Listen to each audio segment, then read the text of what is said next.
and welcome back. But before I hand you over to Council, may I just find out from you whether for the MJT, that is the DG, is in town, and Mr. Samatamura, if they are in town. Since we've not communicated anyway, but I understand that... No, Mr. Sanyang, I just want you to give me a direct answer. Let me know whether Mr. Jete is in town or Mr. Tamura is in town. Whether you communicated or you did not communicate, that is another issue. But you have the opportunity to find out whether they are in town or not. Is that not it? Mr. Jete is in town, okay, but I'm not sure whether Tamura is in town because I tried on the phone, but he was not picking. Registrar, can you issue a notice to Mr. Jete to appear tomorrow? Thank you. He is appearing tomorrow with you. Okay. Thank you.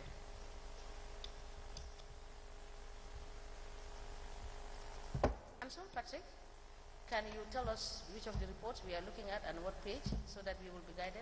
Yes, thank you very much, Madam Chairperson. We have dealt with the compliance review for Mazakok Area Council for the from 2019 to 2021. Now we should be moving to 2022.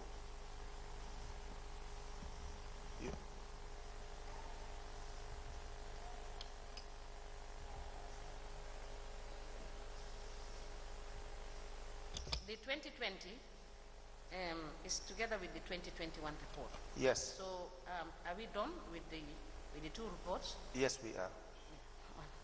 But let me find out from the commissioners if they have any questions, on this before we proceed. Commissioners, do you have any questions on the 2020 and 2021 report, a review report? No questions? All right, you may proceed. Thank you very much, Madam Chairperson. It's another beautiful day. Good morning to honorable commissioners, especially Commissioner Silla and Joyner. Good morning. Yes.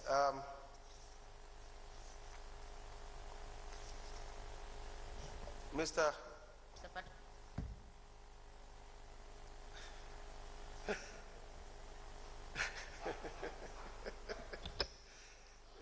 Why are you selectively raising or calling on commissioners and greeting them? The Vice Chair, Commissioner Fall will understand why I choose these two. No, I'm not interested in knowing what is the reason. One rule is applicable for everybody. So yes, if you are greeting any commissioner, greet everybody. That's true. Now, especially Commissioner Silla. That's an order. Absolutely, ma'am. Thank you. Absolutely, ma'am. Now, can you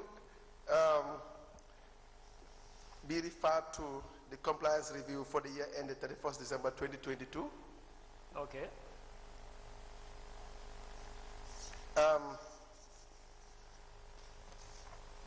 So we have dealt with the reports for 2019 all the way to 2021. Please tell us, when you have the entry meeting,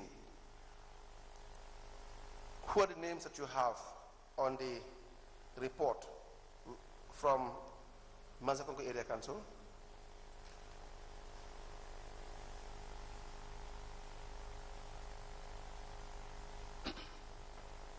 Now, these are the members that we met during our entry meeting. We have number 1, Mr. CDK Toure, Chief Executive Officer. Landin B. Sane, Chairman of Brikama Area Council. Mr. Baba Trawale, Procurement Officer. By Gibi Sala, Finance Director. Mr. Ibrahima Sedili, Procurement Assistant.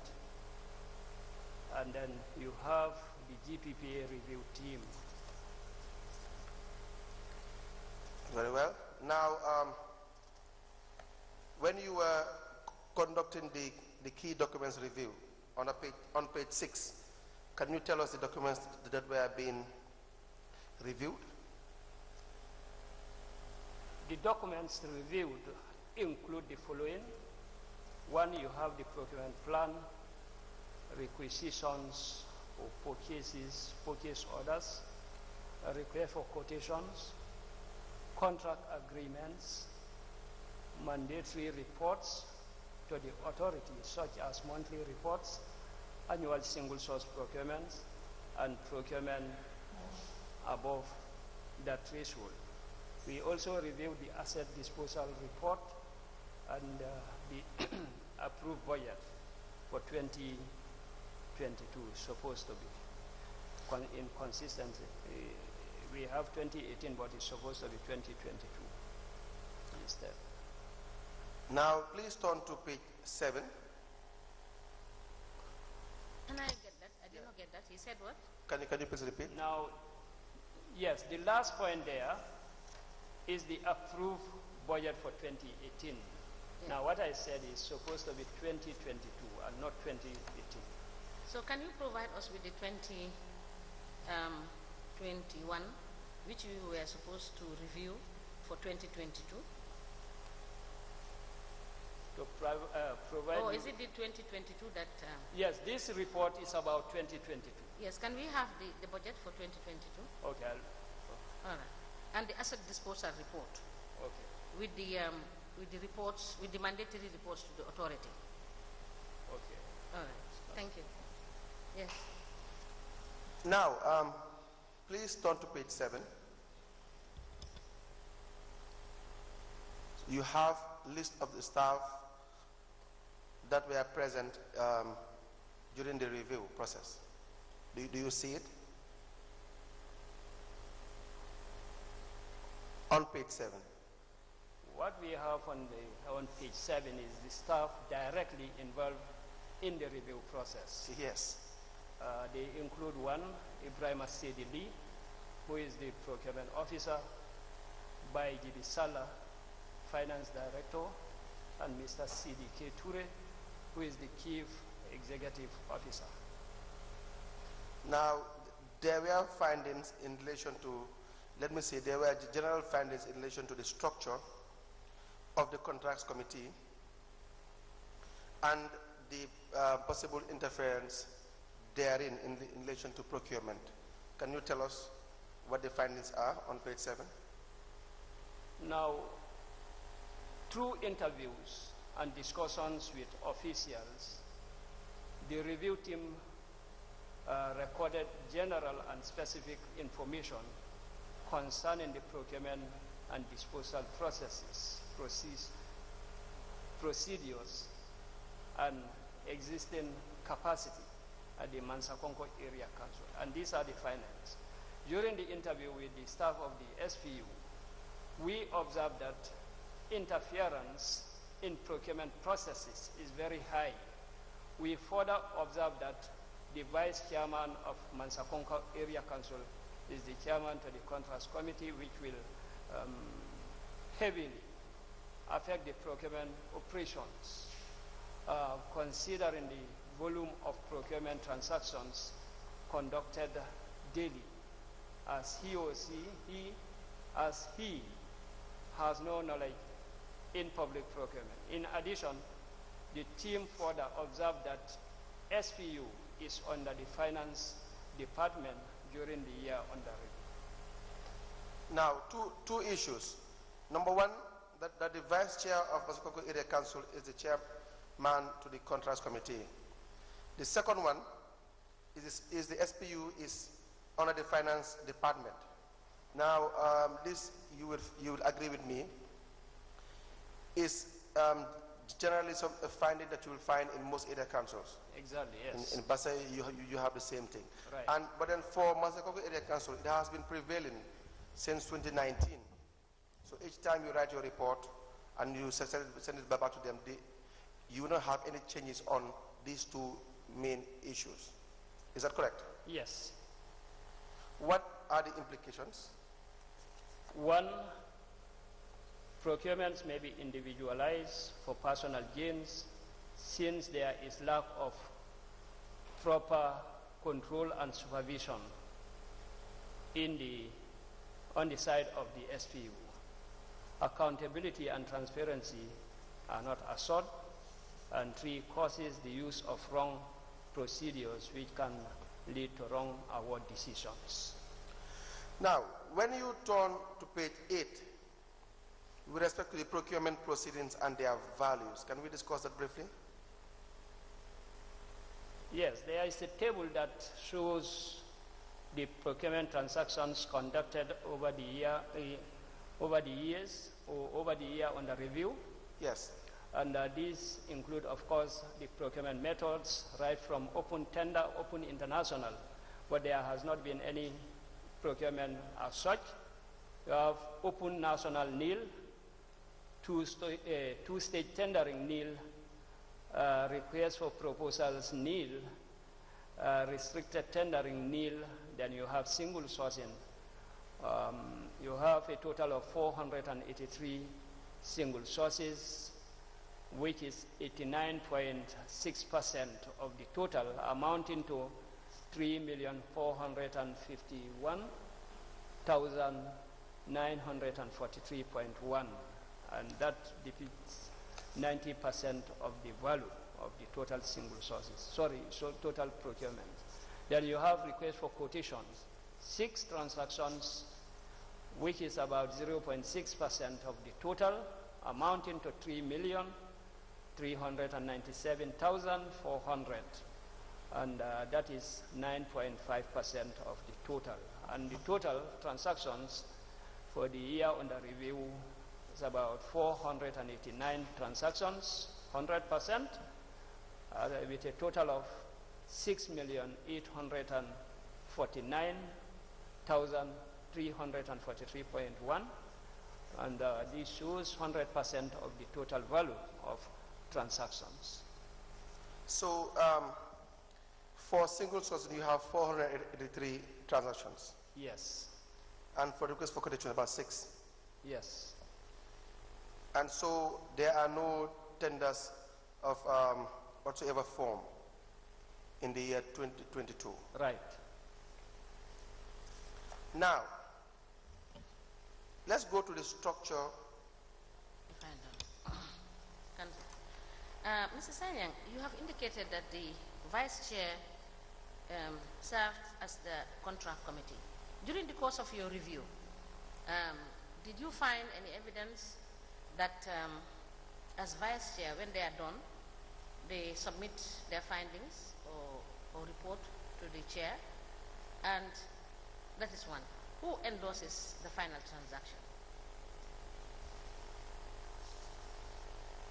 Well, they're supposed to report finally to the head of the institution because he is deputizing, but actually we didn't find out whether the vice chair who is deputizing the CEO is been reporting finally to the chairman. That's one part of the question. And the other question is who endorses, and is the chair, is the head of the institution who endorses the final transaction. So it will be true, this explanation will be true for all the other municipalities? Yes. Thank you. Now, going to discuss the structure of Massaconco Area Council. On page 9,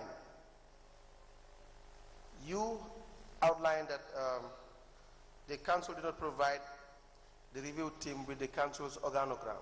Do you see it? Yes. How serious is that? Or what is the importance of the organogram?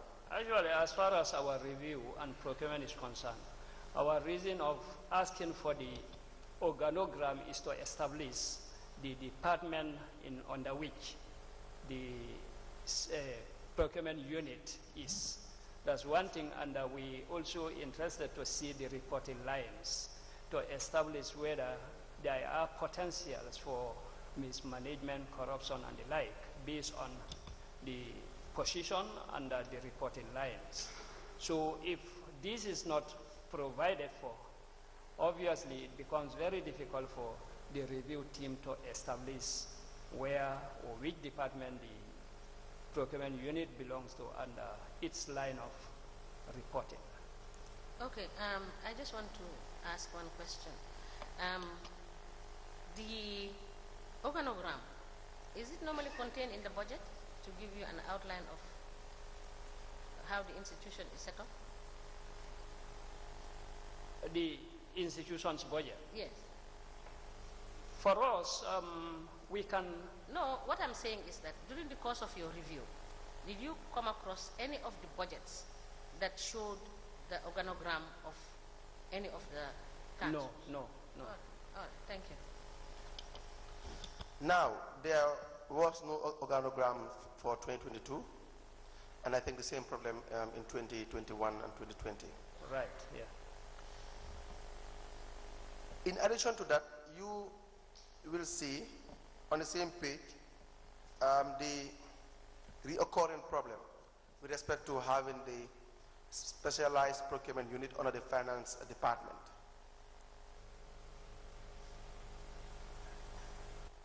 You have outlined that we further observe... It's non-compliance. We yes. further observe that the procurement unit was under the finance department, yes. I am saying that this is a problem that has been reoccurring. Right. Now, for Mansakoko Area Council, for all the years under review, we see that the SPU had been under the finance department throughout. Right. Regardless of the fact that you have raised this concern for all the years under review. Right. And yes, so we will still again discuss the implications of having that briefly. Council. On the compliance, you have stated that during our review, we observed that the procurement unit has been established in accordance with the Act and is headed by a procurement officer. Can we have the details? You understand? The letters and the process that was adopted to show us that based on this compliance, you know, the council followed due process. Okay. Thank you, council. You can proceed. Sorry for the interruptions. That's really timely.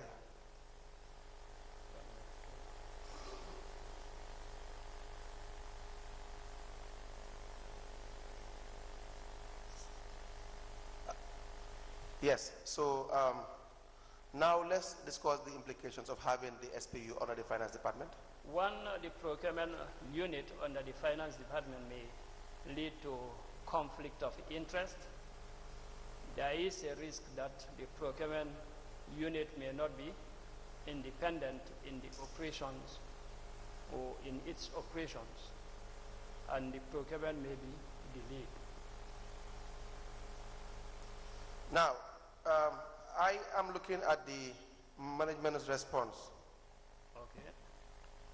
They said, according to the organogram in the strategic plan of the council, the consultant categorized the procurement unit to be under the Directorate of Finance because it is not headed by a director. However, in the workplace, the SPU is answerable to the Chief Executive Officer and not the Directorate of Finance. The consultant was consulted and the only advised to correct it as far as the strategic plan is expired. Whenever the strategic plan is reviewed for an upgrade, then it will be considered for a correction. Once again, I can strongly say that in the office level, the SPU is answerable to the Chief Executive Officer. So what I can understand from this confusing statement is that they have a strategic plan being developed. And now, the consultant advised that the SPU should be under the Department of Finance. Right. But then they are admitting that, in fact, in actual operation, the SPU is answerable to the CEO. So I'm not sure how that is possible. You have the structure in place, and it's under the Department of Finance, but then he or she is not answerable to the director of the department, but instead to the CEO. I don't know how you understand this reply. Now, whether that is happening or not, but it is wrong. In the first place, I just want to confirm that if the review team was provided with a copy of that strategic plan, hopefully a photocopy or a snap, because if you can look at other reports, sometimes if we don't have the soft copy to make a printout, but we can photocopy and attach and become part of our report. So in this case, even if the structure is in a strategic plan, that would have been taken. So I'm not denying that it is not in the strategic plan, but I want to confirm that they were not provided with a copy of that strategic plan. So again, when it comes to the reporting lines, then that must be contradictory. If you have, for example, if you are going by a document, especially an important document like a strategic plan, and you are not going by its recommendations and the like, then it becomes contradictory, because it is suggesting that you have a strategic plan with all lines of communication or reporting lines indicated, but then instead they are using a different thing. So that could be very contradictory. Yes, the other issue is that probably they are trying to give an excuse for one of the points that you raised in your implication column, which is that the procurement unit under the finance department may lead to conflict of interest. So here they are saying, well, it may not lead to conflict of interest because even though it is under the director of finance, but they are only answerable to the CEO, which doesn't make sense. You are only answerable to the department that you are under.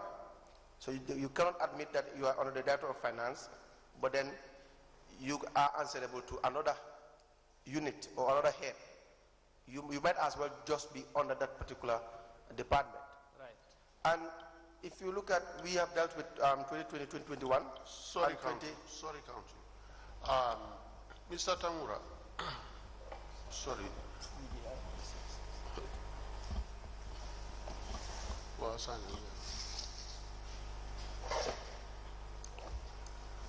Mr. Sanya, yes.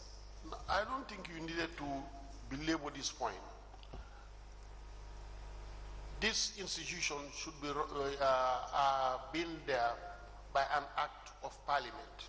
Yes. So if an outside consultant who have designed another strategic plan is telling you that no, disregard the act, be answerable to the director of finance, I don't think you need to kill yourself.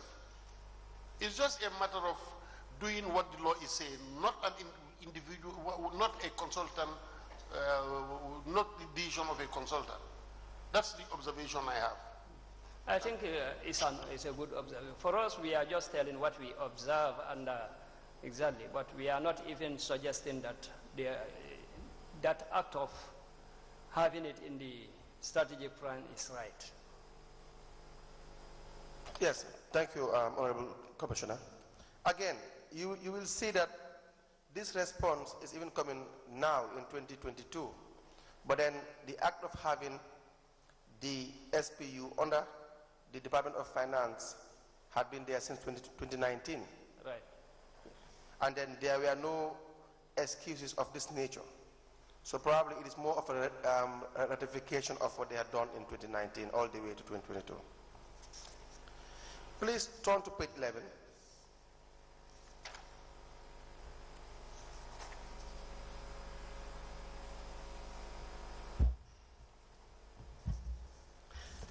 With respect to the functions of the accounting officer, do you see it?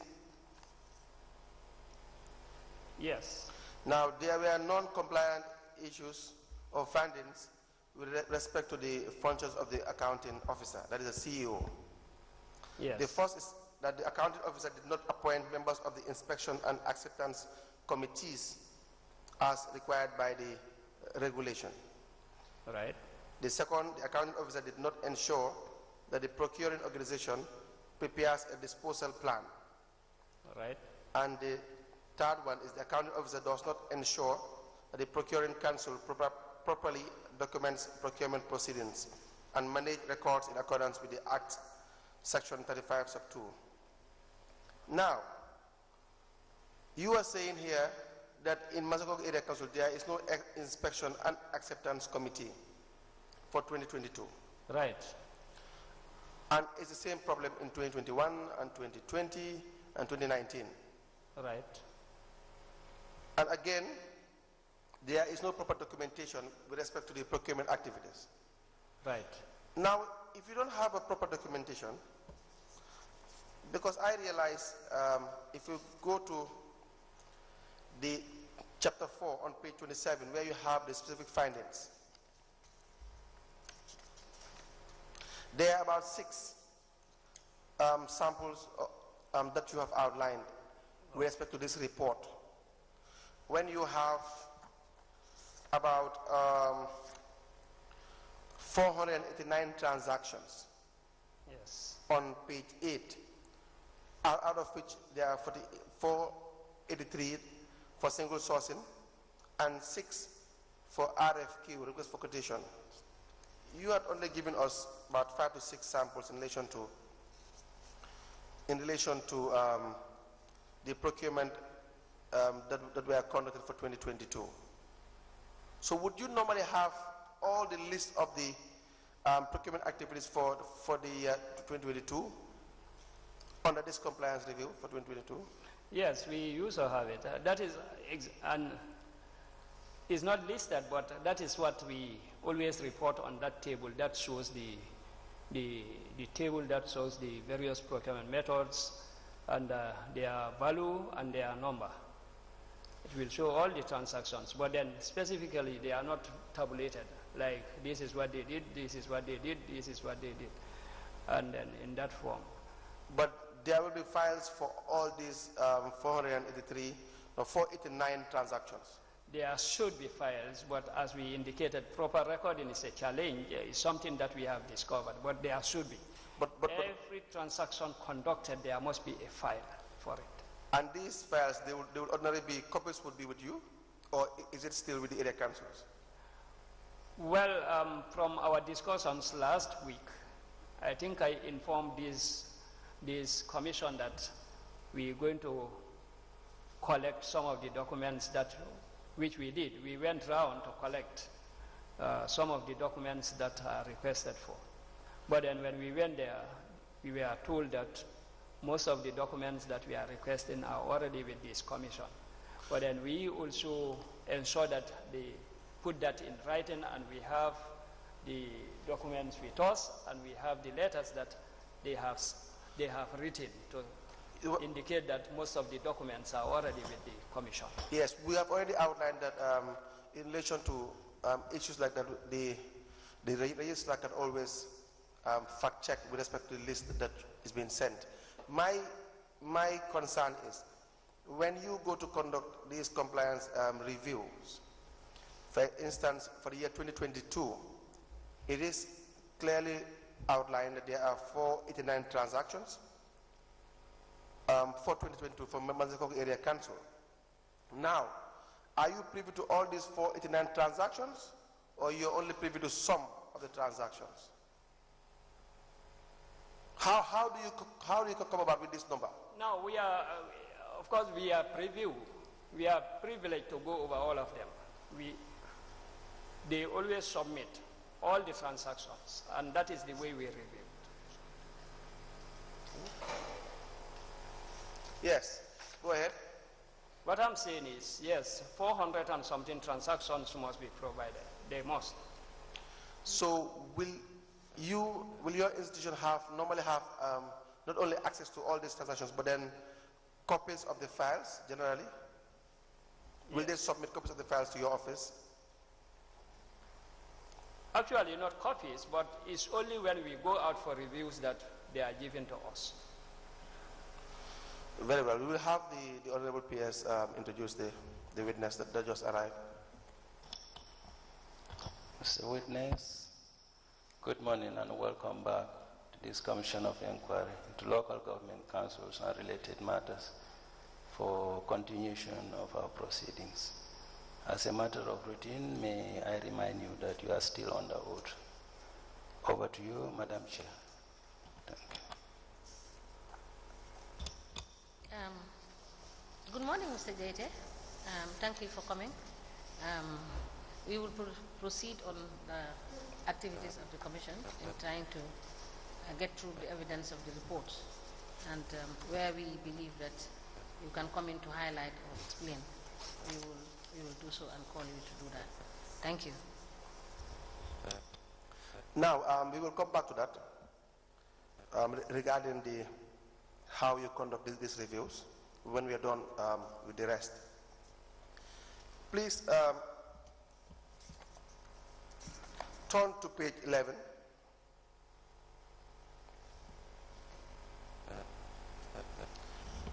So now, with respect to the accounting officer, your report indicates that the accounting officer does not serve as the chairperson of the contracts committee for the year under review. Yes. In fact, he or she is not the chairperson of the contracts committee even in 2019, 2020, 2021. Right. Now, how do you correct these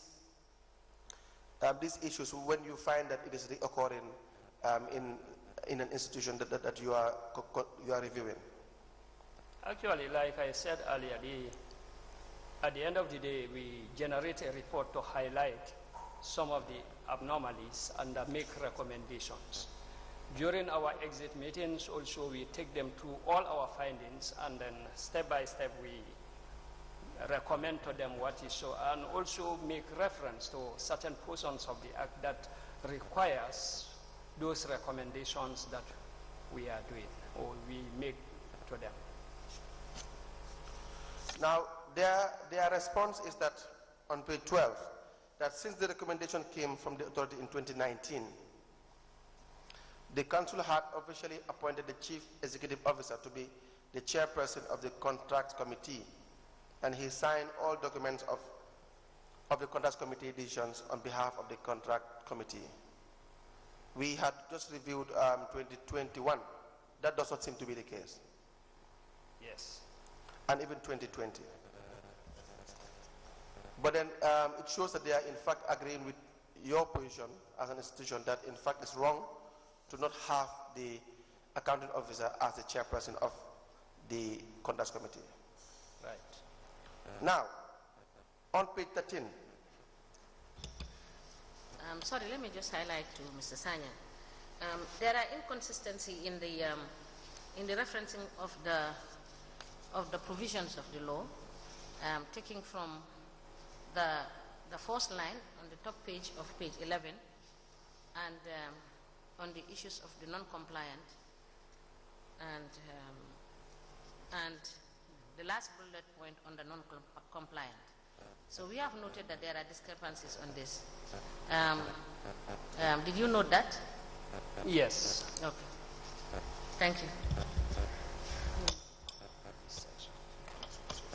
Yes, so on page 13, with respect to the non-compliance issues for the SPU, are you there? You said that the SPU didn't ensure all the relevant GPA forms are administered correctly and did not make good use of GPA form 101. Instead, collect quotations from suppliers verbally. Can you please explain that? Under non-compliance. Yes, page 14, the first yes, point. The SPU didn't ensure all the relevant GPPA forms are administered correctly and did not make good use of GPPA form 101. Instead, collect quotations from suppliers verbally. Yes, please explain that. Now, what that means is, there is a form called Form 101, which is the request for quotation. Yes. This is the form that should be prepared and sent to the pre-qualified suppliers. And on this form, specifications will be clearly defined. And of course, I have talked about the importance of good specifications and the like. So the specifications and other terms and conditions of whatever is needed will be clearly defined on Form 101 and given to at least as the law may require at least 3 or more suppliers. Now, this is to avoid direct contact with the various suppliers, because when there is a direct contact, for example, verbal communication, information will, of course, along the way may be distorted along the way, so that the information given to one supplier may be different from that information that is provided to another. So in that way, we have a big question mark on whether the ground is liable for fair competition, because if the information provided is different or differs from one supplier to the other, then there is likely that equal opportunity will not be accorded to all potential suppliers. Now, if quotations are being collected verbally from suppliers, then how are decisions being taken? How do they come about trying to make or making decisions and approving one supplier over the other? In fact, that is why in our write-up you will see things like you cannot assure transparency, you cannot even have a basis for evaluation, because if Form 101 is used, obviously even the evaluation criteria will be clearly defined. But if this is not in place, then your decision or award decision, the way you arrive at an award decision will be questionable. In fact, yes, that brings us to the implication. We will come back to the other findings. But then when you say transparency of the procurement process could be compromised, that means there is a possibility that it is not compromised. May be. May. Yeah, may. But where you have verbal transactions, when you're supposed to have you're supposed to follow due process, there are forms that are supposed to be administered to guarantee transparency. Now, is it not the case that in fact transparency in itself is compromised and not may be compromised? We try to avoid using is, because you can use verbal communication and still you are still transparent. But you're not transparent. The same information may flow, everything the same. But tell me, how will you guarantee transparency when everything is verbal? That is why we say that it may become. No, I'm just asking you now the question: how will one guarantee transparency when everything is being done verbally? It's going to be very difficult for you to guarantee, but probably you have done, or whoever is concerned has done everything possible to ensure that the information is free and fair. Is it an option to use Form 101 and the other forms? It is mandatory that the forms must be used. And because of that, the idea is that you have to guarantee transparency in this process. Yes. And that is why you have these forms that are supposed to be administered. Right. So there is no room for verbal transactions. No. So if there is a room for verbal transactions, then who do you blame when one concludes that there is no transparency? The idea is there is no transparency in the process. It's the CEO who is to blame, because at the end of the day, he has to approve everything. He's the approving officer. So if before he approved, he should have the contrast committee on behalf of the CEO on behalf of the contrast committee. So if that is the case, before you finally append your signature for payment and the like, all those documents should have been requested for, and if they are not in place, obviously approval should not have been given. Let's look at the qualifications for the procurement staff. You'll find it on page 12.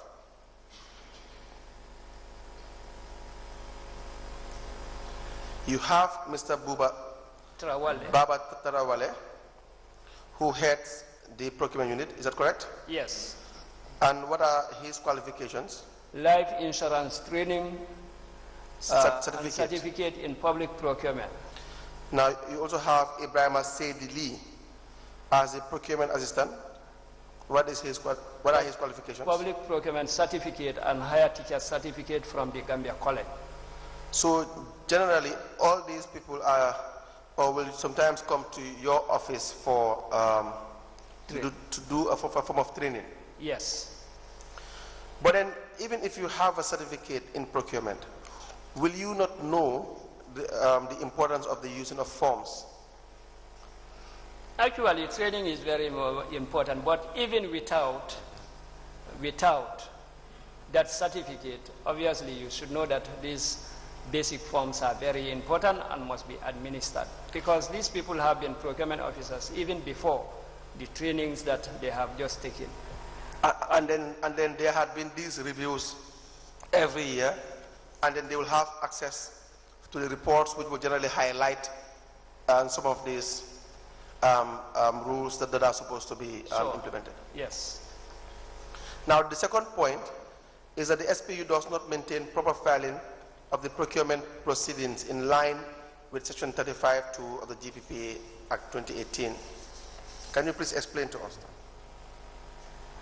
The SPU does not maintain proper filing of the procurement proceedings in line with Section 35(2) of the GPPA Amendment Act. Now, procurement requires that each and every transaction be filed according to procurement method. So, and it's a process that starts somewhere and ends somewhere. And at each of these stages, it needs documentation which should be filed in that order. So if during the review, the officials concerned are not able to show documentations as required by the Act, and even if the documentation is shown, but is that the documentation is not in that order. And we don't only look at the papers alone. We also look at things like codification and so on. So if these are not in place, obviously, it becomes very difficult to establish that due process has taken place. Now, how do you reconcile that with page 12 on our compliance with respect to the findings on functions of the SPU, the Specialized Procurement Unit? No. On the last point, you have the SPU maintains and archives, documents, and records of the procurement activities for the required period. The archives could be maintained, but the documentation... Come again, please. The records can be there. They can be there, but the records may not be in the way that the law requires them to be. For example, you can have the archives when procurement transactions are not filed according to procurement methods. You can have the documentation with wrong codification and so on. Very well. Let me find out from Mr. Sanya, what does Section 50 of the GPPA Act say?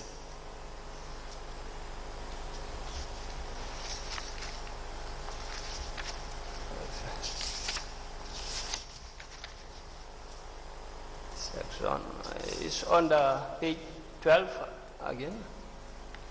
Yes, you said the authority has established an SPU as required by Section 50 of the GPPA. SPU is headed by Mr. Buba Trawale as indicated in the table below. So, which page again? Page 12. Page 12. Yes, you made reference to Section 50. Okay, in terms of the council structure, there is evidence that the authority has established an SPU as required by Section 50 of the GPPA Act. But what does the GPPA Act Section 50 say?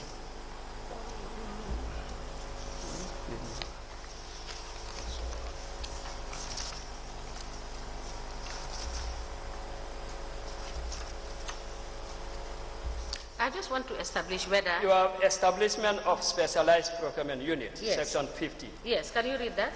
The permanent secretary or head of a procurement organization shall establish specialized procurement unit and assign to the head of those units authority to conduct procurement activities in accordance with the Act and the regulations. So is it consistent with what the information contained in that paragraph?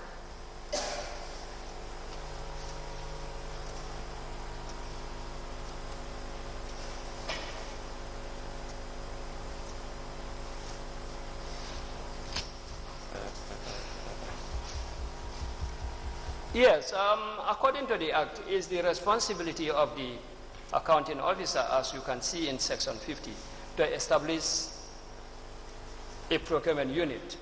And what the law says about the composition of the unit is people who have knowledge in procurement.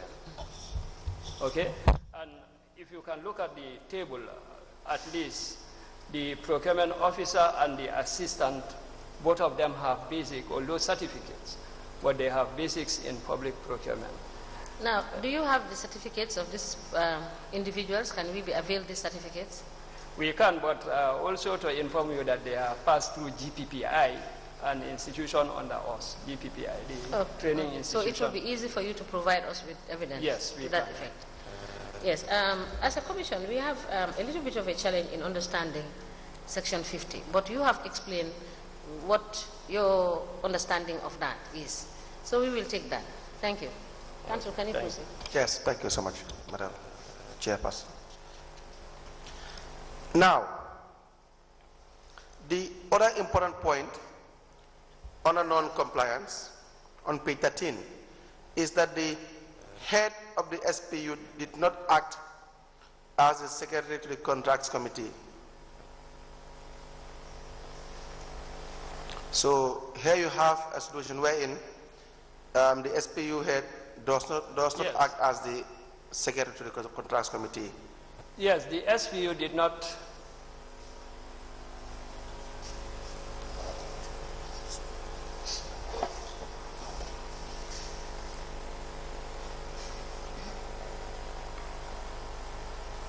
Do you see it? On the non. Because the law requires that the head of the SPU should be the secretary to the contracts committee. Is that not the case? Yes, yes. And so you are saying in Mansakogi Area Council for the year 2022, that is not what they have on the ground. That should be on the page 12. Page 13. Page 13, under non-compliance. Non-compliance, the last point. Yes, the head of SPU did not act as the secretary to the contracts committee. Yes. Yes. So I am saying that against the dictates of the law, in violation of the law, which requires that the SPU head should be the secretary to the contracts committee. Now, who acts as the secretary to the contracts committee for 2022? Do you know? Unless we find out, but that is what we found. That.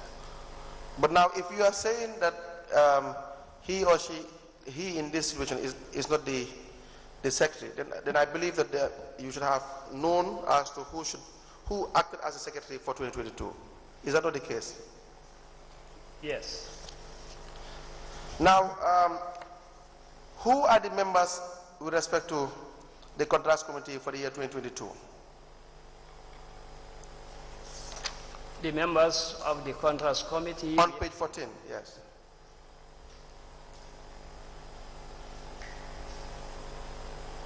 You have one, Mr. CDK Toure.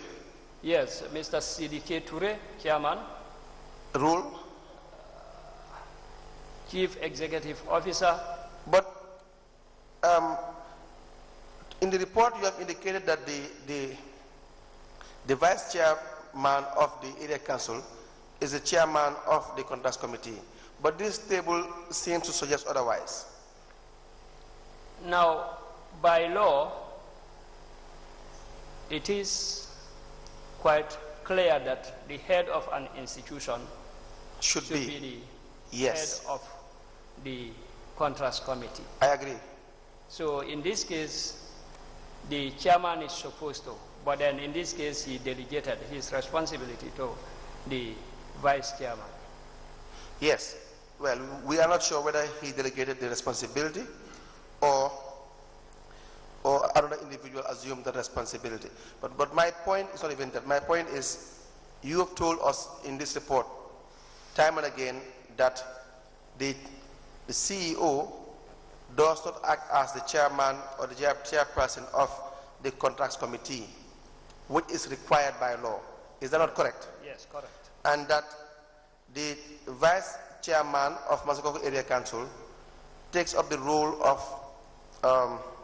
chairman of the contracts committee. Right. But then you now provide us with a table which seems to suggest otherwise. So I want you to explain to us why the table is different from the information on the ground that you gave us. What I am saying is, by law, the chairman is supposed to be the head of the institution. Yes. And that is what the table is showing. But practically, on the ground, that is not the case. So should the table not have shown the practicality of what operates in Masakoko Area Council at the time under review? Because actually, if you look at the heading, it says contracts committee members for the year under review. So is it not supposed to kind of depict what you find on the ground as opposed to what ought to be? I think that is what the report didn't go further to explain. Yes. Maybe it's a weakness on the side of the report, but you are right, that should have been indicated. Now, you said that on page 14, under compliance, the contracts committee has ensured that funds are available for the procurement request under consideration. The contracts committee approves all the procurement transactions of the council, and the contracts committee approves the procurement method applicable. Now, when you say that the contracts committee has ensured that funds are available for procurement, what do you mean by this? Actually, there are supposed to be a procurement plan.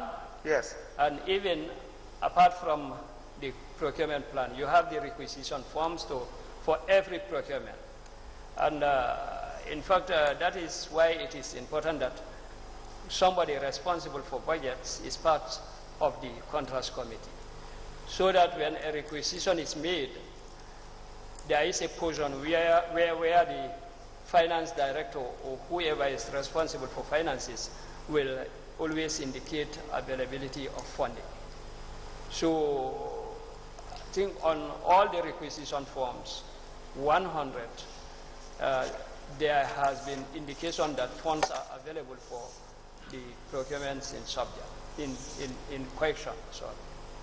So normally when you conduct this review, what evidences do you really request from these institutions to kind of make an opinion or have an opinion as to whether funds were in fact available or not? Actually, like I said earlier, you will collect the requisition forms. Yes. Like I said also, all transactions are unique and they should be filed specifically.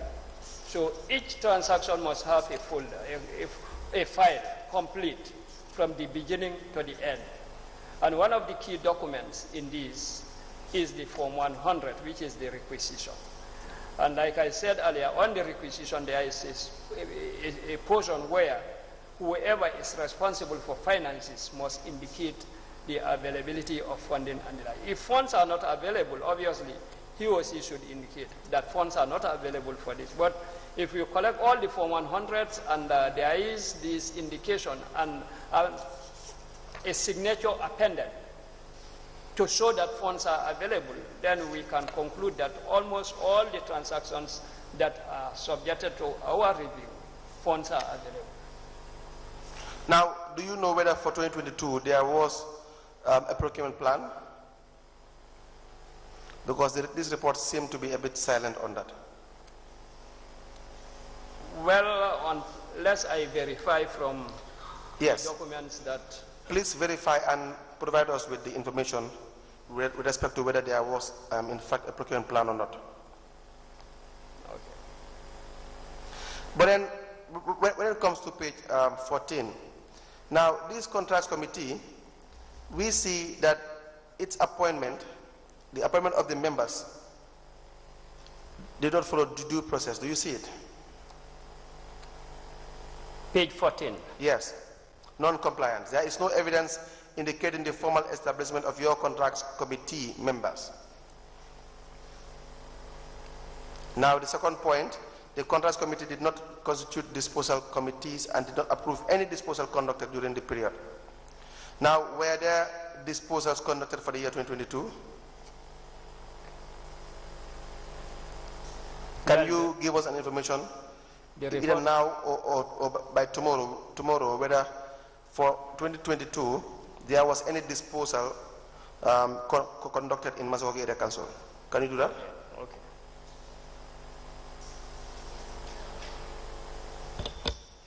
Council, you could also note that the paragraph immediately after the table has made reference to certain provisions which are totally different in context and in purport. So I just want to confirm from Mr. Sanya whether also this is wrong. That's the paragraph below the table. Yes. GPPA Amendment Act 2018, Section 47.3, Yes. 49 GPR 18.2 requires that the contracts committee to perform the functions of review, the functions of review, verify and ascertain that all procurements and disposals have been undertaken in accordance with the Act, the regulation, and the terms set out in the tender documents, approved the selection of the successful tender or disposal, ensure that funds are available for the procurement under consideration, approve the use of procurement choices, submit monthly reports to the authority, oversee contract administration, review and approve all contract variations, and ensure that the disposal are carried out in line with the Act and regulations. So my question is Section 57 of the Act, that is the revised Act of 2018. You have the disposal of plants, equipments, and stores is provided for under Section 58. Yes. Is that not correct? Yes. So this is wrong referencing, right? Yes. And Section 47, which is contracts committee and specialized procurement units. So is it in tandem with what you said in that paragraph, or there is variation in the discussion on that paragraph? Now, 47 is about the contracts committee. No, Mr. Sanyang, I'm just asking, is it a variation or is in line and is correct as to what is provided for under Section 47? What you explain in this paragraph, is it what is provided for under Section 47? Yes, it's in line. We will take that as an answer. Thank you. Thank you. Now, if you turn to page 16, there seems to be a response from the management in relation to who is the head of the contracts committee. Page 16. Yes. They said that the council is having an existing contract committee and the CEO is the chairperson to the contracts committee. The council had also constituted a disposal committee which was approved by the CEO in 2020 and had conducted a disposal process with the approval from GPPA. I therefore send a copy of the computation of the committee for your confirmation. What do you say to that response? Well, when it comes to the contracts committee and the CEO being the chairperson, I think is in place unless where the chairperson delegates his responsibility. But when it comes to the disposal, they have quoted an approval by the authority, which we can always confirm. Now, you have two scenarios here. First, your report indicates that not that the CEO delegates his responsibility, but the deputy chairman of Masakoke Area Council acts as the chairman or chairperson of the contracts committee. Now, how that came about, we are not being informed by this report, whether it is through the delegated power or whether it is just that they abdicated their responsibility, or maybe they passed a resolution. We do not know as far as the report is concerned. So if you have information on that, you can tell us. But then what they are responding to is that they are saying, in fact, you are wrong, that the deputy chairman is not the chairperson of the contracts committee. Now, what do you say to that response? Actually, like I said, the team of reviewers must have evidences before them before they concluded that the head is not. So here, I think the only thing that we can do is to verify through the documentation and then get back to the commission. What would you normally have as an evidence before any team of reviewers would arrive at a decision that the chairman of a particular contracts committee is headed by a certain individual? What must you be confronted with? The first thing that we can do is, first, there must be records that this is the members of, or these are the members of the contracts committee. The other thing that we may look at is when contracts committee members are appointed, it is also communicated to the authority so that we take note of the members and so on. And the other thing is we look at some of the transaction files and look at their deliberations, where members must have been sitting and of course deliberating on issues and have their signatures appended on some of their agreements or disagreements. Yes, and also how about the approvals of contract meetings as well? Yes, including approvals of contracts. Now, were you given any evidence to kind of suggest or report your earlier position that in fact it is the CEO who is the head of the contracts committee? That is what I'm saying. From the evidence that we have that was presented by the team of reviewers at the office level, they don't have any documents to prove that it was the CEO, but instead the vice chair or his deputy was acting as or in his place during most of during the period under review. Now, just to get it clear, what do you mean by his deputy? We are talking about two sets of chairpersons here. Now, you have the chairperson and the vice chairperson of the Massaconco Area Council, being, if you want to call it, the political head or so. Now, the chairman we are referring to, is the head of the contracts committee. Do you follow? And which, by law, should be headed by the CEO, who is the administrative head. Now, if you look at the table, Now, my point is, you said the deputy. I'm referring to the deputy CEO, not okay. the deputy Very chair. well. So it is very important that has been very, very clear. So, but then the vice chair we are referring to is not the deputy CEO here. We are referring to the vice chairperson of Massaconco Area Council. Is that correct? Who doubles as the chairman of the contracts committee. Is that the case? Maybe if I can go back and reference the table of. Yes. Yeah.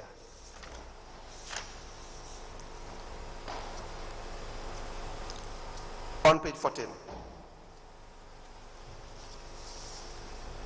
Yes. One, you have Mr. Sidou Ture, who is the chairman and the chief executive officer. Please speak louder. One, Mr. Sidou Ture, chairman, and he is also the chief executive officer. That is my point. Here by chairman, it means the chairman of the contracts committee. Yes, yes. Good, because he is the chief executive officer. Exactly, of yes. Massaconco Area Council. Yes. So we are referring to his chairmanship in the contracts committee. Exactly, yes. Please proceed. Number two, you have by Gibi Sala, who is a member and he is also the director of finance. Yes. Baba Trawale, also a member, procurement officer. Number 3, you have Ibrahima Sedili, member, procurement officer. Number 5, you have Alimamo Sise, member, vice chairman, Brikama Area Council. But here Mansakongo Area Council. Here it is indicating that he is not the vice chairman of the contracts committee, but instead the vice chairman of Mansakongo Area exactly. Council. Not the... I just wanted to be very clear. Yes. Mr. Almamo Sisi, his role in Mansakongo Area Council is that he is the vice chairman or vice chairperson of Mansakongo Area Council itself. Yes, yes. Even though he now becomes a member of the contracts committee. Yes. Now your report is saying that he also doubles as the chairman of the contracts committee throughout the report. Do you understand now? Yes, I understand what I'm saying. But can you refer me to any section that indicates that the vice chairman always double as the no, chairman? we had really discussed that in depth. I think throughout your findings, you mentioned that he acts as a chairman, which you said is wrong. Is that not the case? Is that not the case? I know that somebody was deputizing the CEO, and I know that the vice chair is is a member of the contracts committee, but I cannot remember seeing any portion which indicates that the vice chair of Brikama Area Council doubles as the chairman of the contracts committee. Now turn to the non-compliance section. Page 15. Page 15. Non-compliance. Okay.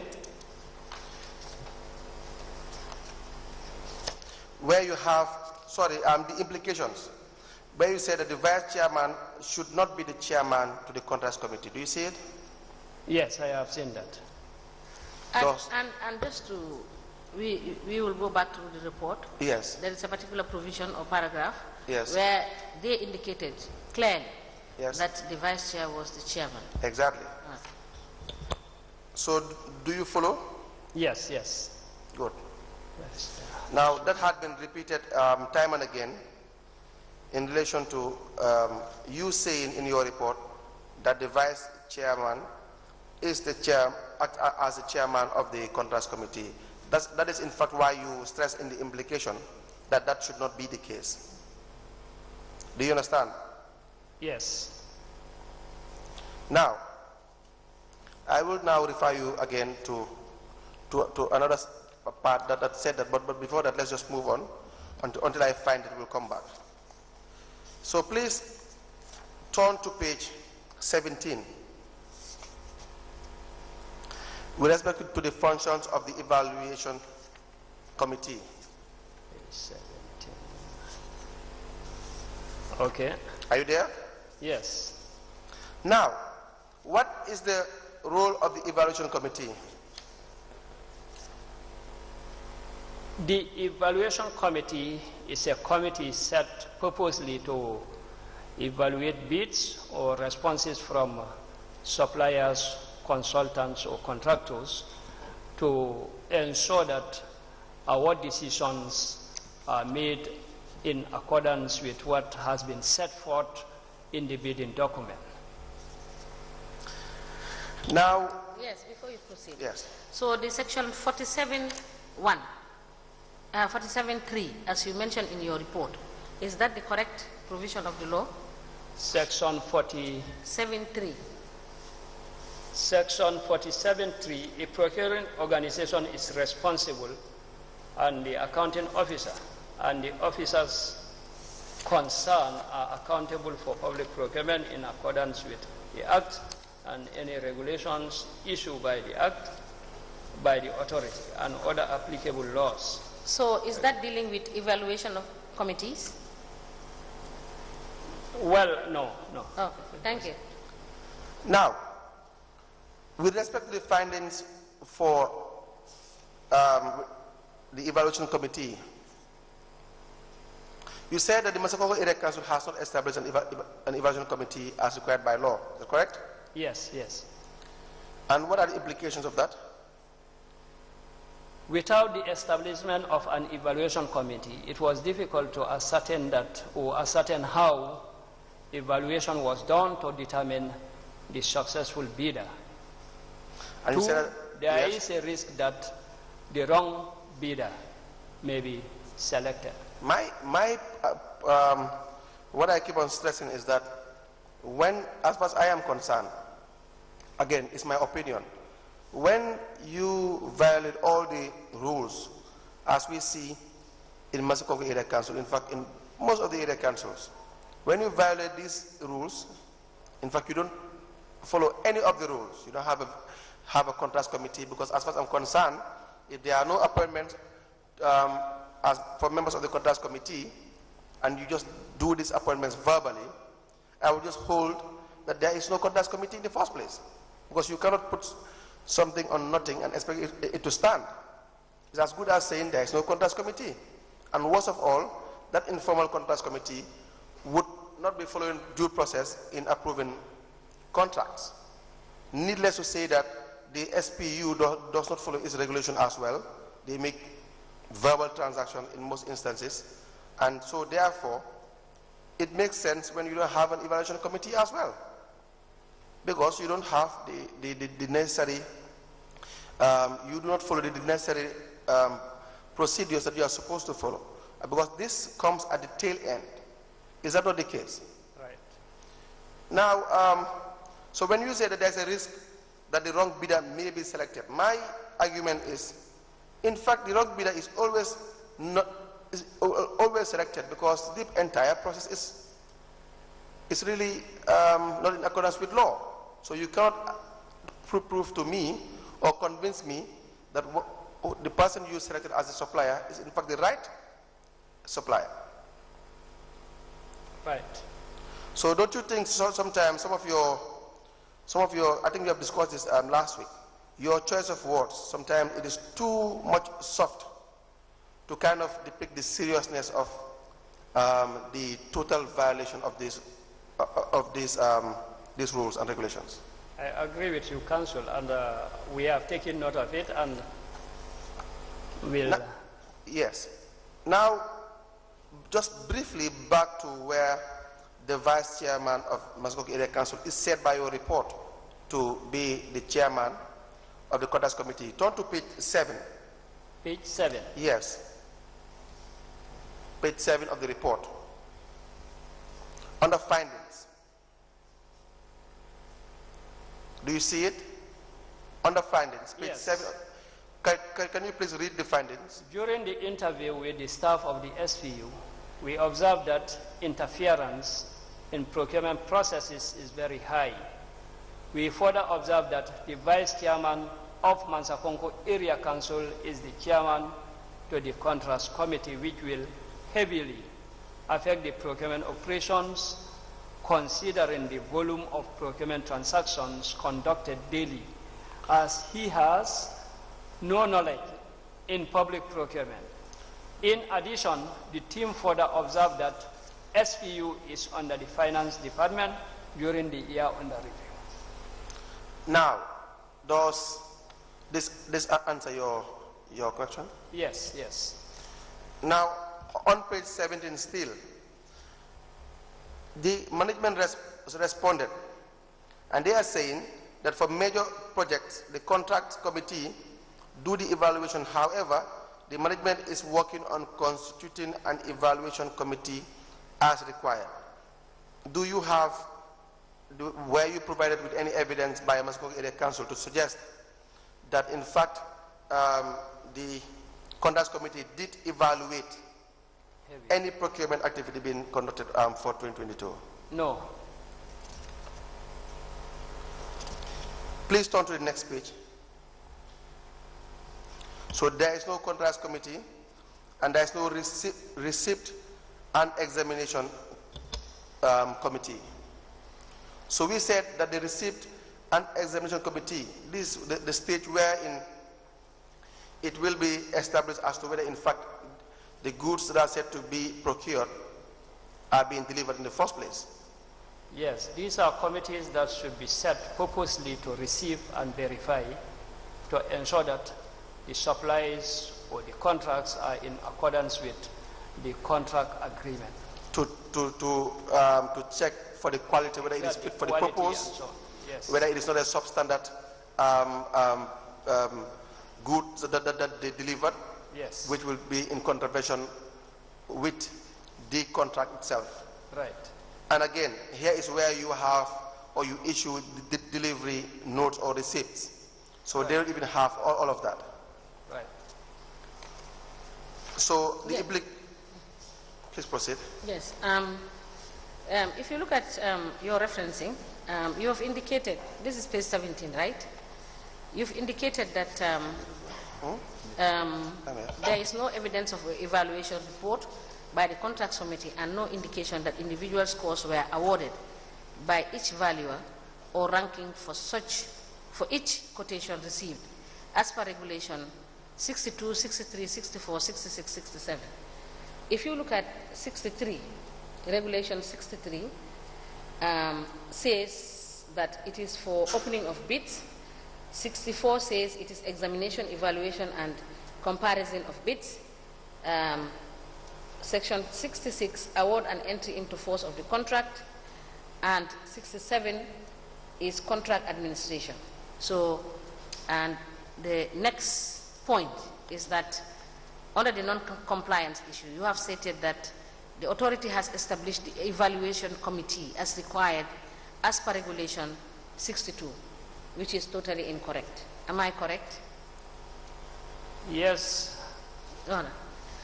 I think, okay, like I said, for the references, yes, we have a lot to work on that. Yes. And we will do that. But you could also understand that we have to put, this is your evidence and these are your documents. It is important that we highlight these things to you for you to confirm or otherwise the accuracy, the correctness of the information that you have provided us. So I will not sweep it under the carpet. I will continue to raise it to you for you to confirm, so that you know, you will be able to take care to make sure that you do the right thing. Right. All right. Thank you. So I believe that this is a convenient point to stop. So we will reconvene after 1 hour 45 minutes. Thank you. We may rise. As the Commission, please.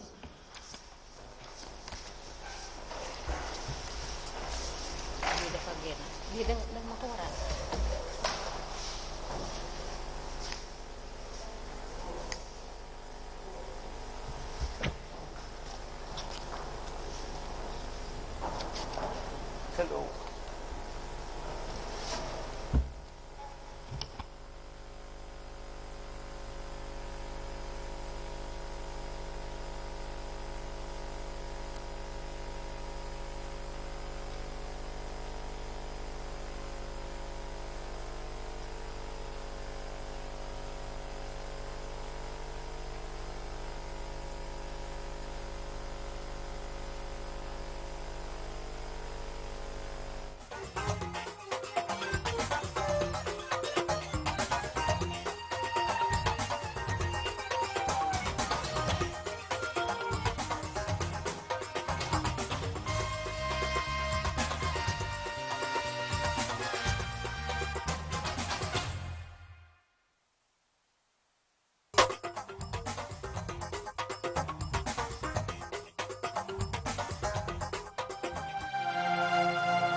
Road crashes are now becoming a serious cause of concern for the government of the Gambia. Every year, hundreds of people die as a result of road crashes. Thousands more are injured. Many more go to work, schools, markets, farms, health centers, or even parties and never return. Some lose their jobs as a result of injuries sustained from road crashes. There is no doubt that road crashes are imposing serious costs on our economy. It is believed that the economic cost of road crashes in developing countries countries like the Gambia is estimated around 2 to 3% of our GDP.